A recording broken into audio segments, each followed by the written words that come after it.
There are people who enter our lives very gently, yet somehow stay very deep inside us.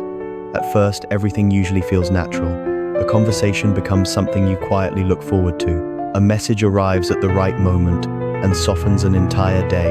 A small gesture of care. Nothing extraordinary, yet enough to remain in your mind for hours. And somehow their presence slowly becomes familiar inside your thoughts. You begin telling them more about ordinary parts of your day. You begin thinking of them whenever something beautiful appears. You begin imagining that if they remain in your future, life may feel a little warmer than before.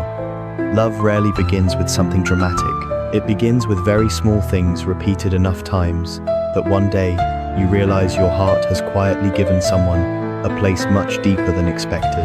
And when someone has reached that depth, the thought of losing them becomes harder than we imagine, because losing someone at that point is no longer only losing a person, it is losing a habit, losing a familiar emotional rhythm, losing a piece of the future where you had already placed them without saying it out loud. That is why letting go in love is always one of the hardest things, because love does not leave the moment pain appears. In fact, when something begins to feel wrong, the heart often chooses to try even harder. We become more patient, more understanding. We tell ourselves that everyone goes through difficult seasons.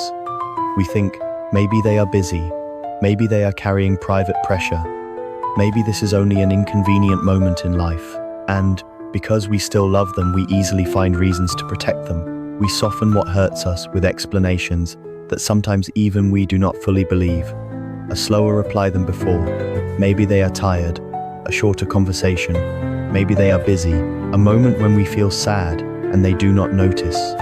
Maybe today was simply difficult for them too. Love often makes people so gentle that they defend the person they love, even while quietly hurting inside. But intuition is quiet and persistent. It does not disappear just because we choose not to listen. It remains there, gently reminding us through every small disappointment. And the truth is, many relationships do not collapse because of one major event. They slowly wear down through very small moments that repeat too many times. A sadness that goes unnoticed. A disappointment with nowhere to go.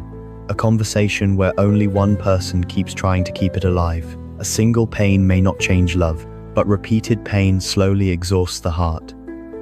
The hardest part is that because there is no dramatic reason, people often begin doubting their own feelings. We ask ourselves, am I too sensitive? Am I asking for too much? Am I making this bigger than it really is? But emotional loneliness inside a relationship is rarely imaginary.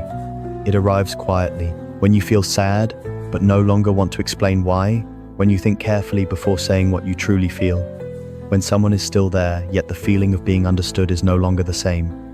What makes letting go so difficult is memory, because the heart remembers clearly who that person once was, how gentle they used to be, how naturally they cared, how they once made you feel safe through very simple things.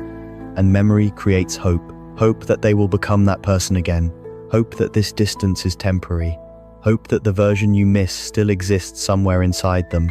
But sometimes hope is also what keeps people staying longer than they should, because there are moments when we are no longer loving the present. We are trying to hold on to an older version of someone we once loved deeply. We remember how they used to listen, so we tolerate the silence now. We remember how they noticed small details, so we accept having to repeat ourselves too often.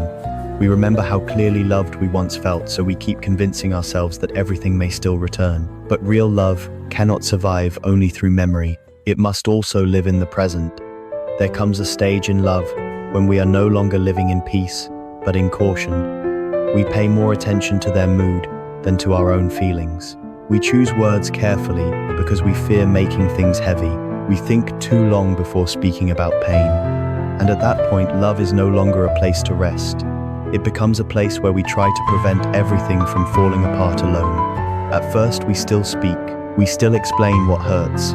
We still try to make ourselves understood, not because we ask for too much, but because we simply want to be heard.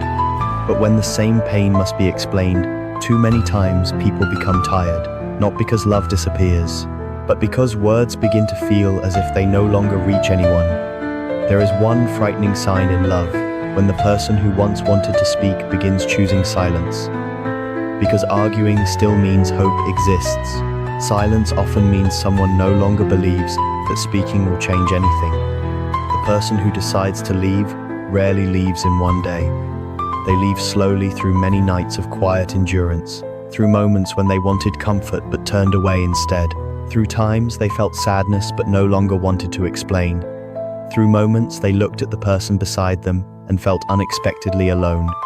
That loneliness is difficult to describe because the person is still there, yet the connection has quietly thinned, and sometimes feeling lonely inside a relationship hurts more than being alone.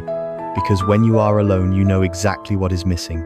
But when someone is beside you and emptiness still remains, you no longer understand what has already been lost. And still many people stay, because love does not disappear as quickly as sadness appears. We still remember beautiful days. We still remember being loved clearly. So we tell ourselves one more time, one more conversation, one more chance, one more season. Because ending something that was once beautiful always hurts deeply, especially when there is no huge mistake, only the quiet feeling that tenderness is no longer what it was. So when should we try one last time, when both people still want to move in the same direction, when the other person still listens, still changes even slowly, still shows that what you say does not fall into emptiness? Love does not require perfection, but it does require movement from both sides. It requires feeling that you are not carrying everything alone. But if after many attempts the only thing changing is that you become more exhausted, then perhaps it is time to stop. When every conversation leads to avoidance, when your sadness becomes inconvenient, when you must repeatedly explain why something hurt you, there is a truth many people understand too late. Missing someone hurts deeply, but losing yourself while trying to keep someone hurts even more. Healthy love does not leave you anxious all the time. It does not make you feel that needing care is asking for too much. It does not force you to become smaller just to avoid making someone uncomfortable. The right love can still contain conflict, difficult seasons, and imperfect days. But beneath everything, one feeling must remain: safety. Safe enough to speak honestly, safe enough to be vulnerable, safe enough to know that even in disagreement you are still respected. When that feeling disappears for too long, love slowly stops being a place of healing. It becomes a place where you endure more than you live. The most mature lesson in love is understanding this. Not every relationship ends because love is gone. Some relationships end because peace left first. And when peace has been absent too long, the heart finally understands what the mind once resisted, that loving someone is not always enough to keep staying. There are people we will remember for a very long time, still care for quietly in ways words no longer explain. But caring does not always mean staying in a place where you are slowly becoming exhausted. And sometimes letting someone go is not giving up. It is the first time you become fully honest with yourself, that your heart also deserves a love where tenderness is not rare, where effort is shared, and where staying does not require sacrificing your own peace.